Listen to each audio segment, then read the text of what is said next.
Good morning students. हम लोग geography का सेकंड चैप्टर पढ़े थे, संघवाद।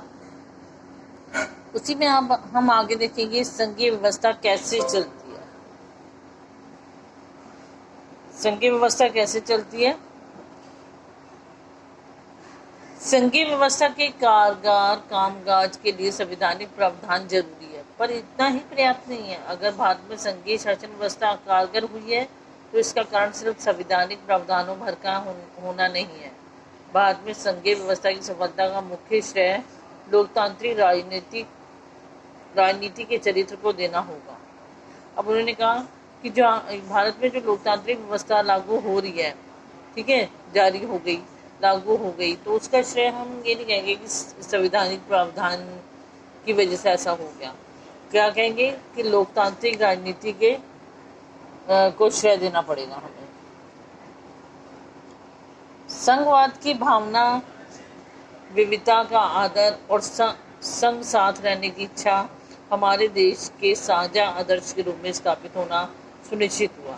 आइए कुछ प्रमुख बातों पर गौर करें जिससे पता चलता है कि यह काम किस तरह हो पाया। उन्होंने कहा कि लोगों ने साथ रहने की इच्छा व्यक्त की, एक दूसरे पर भरोसा करने की सोची, मिलकर देश को चलाने की सोची। तो ऐसा कैसे संभव हो पाया, इसके बारे में हम देखेंगे। ठीक है, अब देखते हैं भाषाई राज्य। भाषा के आधार पर प्रांतों का गठन हमारे देश की लोकतांत्रिक राजनीति के लिए पहली और एक कठिन परीक्षा थी। उन्होंने कहा जब भारत स्वतंत्र हुआ, ठीक है, जब लोकतांत्रिक देश बना, तो कह रहे उनके लिए उस टाइम बहुत कठिन परीक्षा थी। किस बात की? भारत ने सन 1947 में लोकतंत्र की राह पर अपनी जीवन यात्रा शुरू की। ठीक है, अब 1947 में हमारा भारत स्वतंत्र हुआ और उसके बाद वो नए रास्ते पर चला। उस वक्त से लेकर सन 2019 तक का अगर आप राजनीतिक मानचित्र देखें तो इस अवधि में आए बदलावों को देखकर एक बागी आप भी आश्चर्यचकित रह जाएगी। अब वो कह रहे 1947 से के बाद अगर आप 2019 तक का मानचित्र देखते हैं तो आप जब देखेंगे ना उसमें इतने ढेरों बदलाव, तो आप भी आश्चर्यचकित रह जाएंगे कि इतना बदलाव हो गया। क्या अनेक पुराने प्रांत गायब हो चुके हैं, जो पहले पुराने प्रांत होते थे वो अब दिख ही नहीं रहे आपको। कई नए प्रांत बन गए, प्रांतों की सीमाएं, क्षेत्र और नाम भी बदल गए, अलग अलग नामों से बुलाया जाने लग गया उनको। ठीक है, नए राज्यों को बनाने के लिए 1950 के दशक में भारत के कई पुराने राज्यों की सीमाएं बदली गई। अब उन्होंने कहा कि 1950 में क्या करा गया, कई पुराने राज्यों की सीमाएं बदल दी, इसलिए नए राज्यों को बनाने।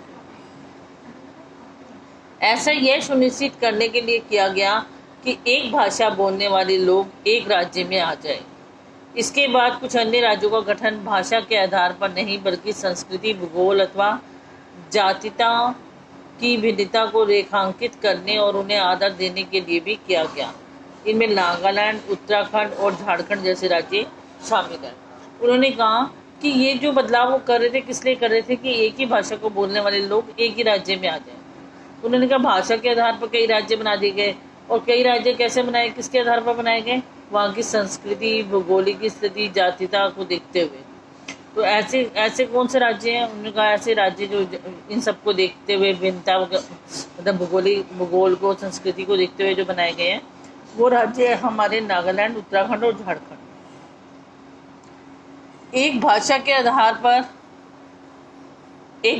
आधार पर राज्यों की गठन की बात उठी तो कई राष्ट्रीय नेताओं को डर था कि इससे देश टूट जाएगा।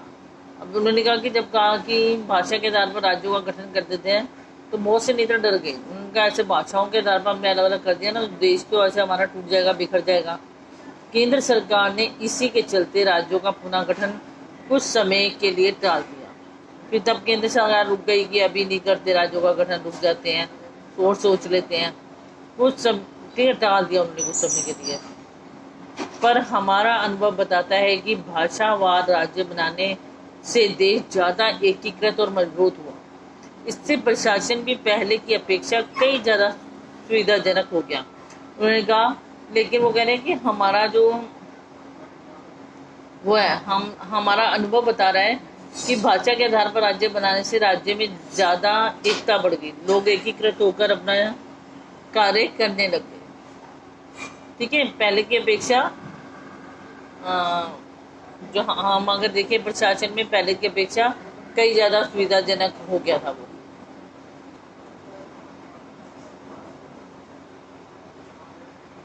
अब आता है भाषा नीति। भारत में संघीय ढांचे की दूसरी परीक्षा भाषा नीति को लेकर हुई। हमारे संविधान में किसी भी भाषा को राष्ट्रभाषा का दर्जा नहीं दिया गया। हिंदी को राजभाषा माना गया, पर हिंदी सिर्फ 40% भारतीयों की मातृभाषा है। इसीलिए अन्य भाषाओं को संरक्षण के लिए अनेक दूसरे उपाय किए गए।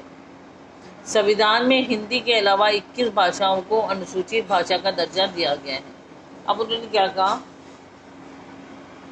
कि अगर हम दूसरी परीक्षा देखते हैं उनके लिए, भारत के लिए, तो वो थी भाषा नीति। तो उन्होंने कहा कि हमारे यहाँ के संविधान में किसी भी भाषा को विशेष दर्जा नहीं दिया गया। हिंदी को राष्ट्रभाषा बनाया जरूर है, लेकिन उन्होंने कहा सिर्फ 40% लोग ऐसे थे कि जो ये भाषा जानते थे, बाकी लोग हिंदी नहीं जानते थे।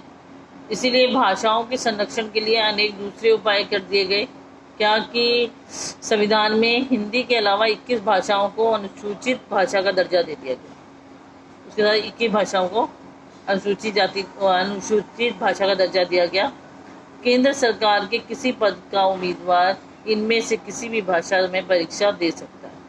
अब उन्होंने कहा कि केंद्र सरकार का कोई भी उम्मीदवार अगर खड़ा होता है तो वो इनमें से कोई भी भाषा, ये नहीं कि हिंदी में ही देगा, जो भाषा उसको आती है वो उसमें परीक्षा दे सकता है, बशर्ते उम्मीदवार इसको विकल्प के रूप में चुने। राज्यों की भी अपनी राजभाषाएं हैं। राज्यों का अपना अधिकांश काम अपनी राजभाषा में ही होता है, और लेकिन उन्होंने कहा कि शर्त है कि सिर्फ विकल्प के रूप में चुन लो, कि अगर वो नहीं तो हम इसमें देंगे।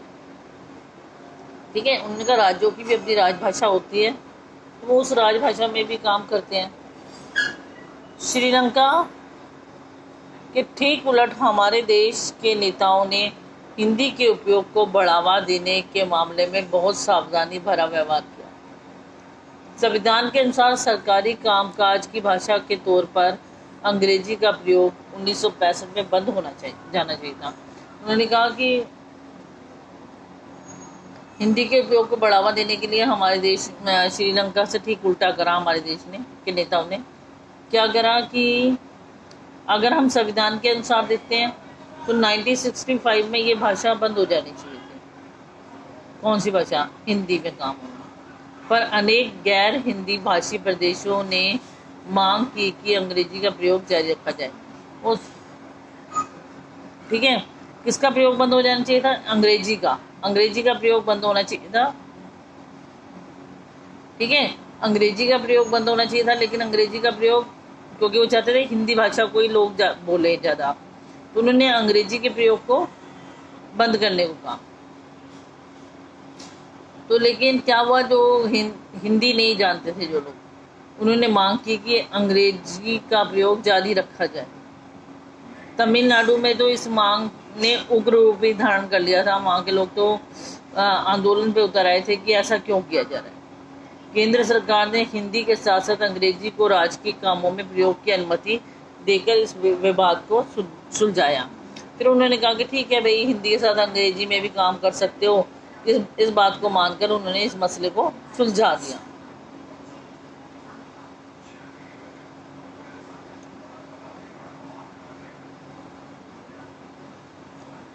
इस समाधान से अंग्रेजी भाषी अभिजन को लाभ पहुंचा। राजभाषा के रूप में हिंदी को बढ़ावा देने की भारत सरकार की नीति बनी हुई है। ठीक है, अब उन्होंने कहा कि हिंदी को बढ़ावा देने की नीति आज भी उसकी भारत सरकार की जारी है। और बढ़ावा देने का मतलब यह नहीं है कि केंद्र सरकार उन राज्यों पर भी हिंदी थोप सकती है जहां लोग कोई और भाषा बोलते हैं। ठीक है, ये नहीं है आपको उसको कि कहीं और भाषा बोलते हैं तो वो कहेंगे नहीं तुम हिंदी बोलो, हिंदी करो। भारतीय राजनेताओं ने इस मामले में जो लचीला रुख अपनाया है उसी से हम श्रीलंका जैसी स्थिति में पहुंचने से बच गए हैं। अब उन्होंने सबको उनकी भाषा बोलने का अधिकार दिया हुआ है, तभी आज हमारे यहाँ श्रीलंका जैसी स्थिति नहीं है। आज के लिए इतना ही बेटा, नेक्स्ट क्लास में इससे आगे करेंगे, इसे अच्छी तरह रीड कर लेंगे। थैंक्स।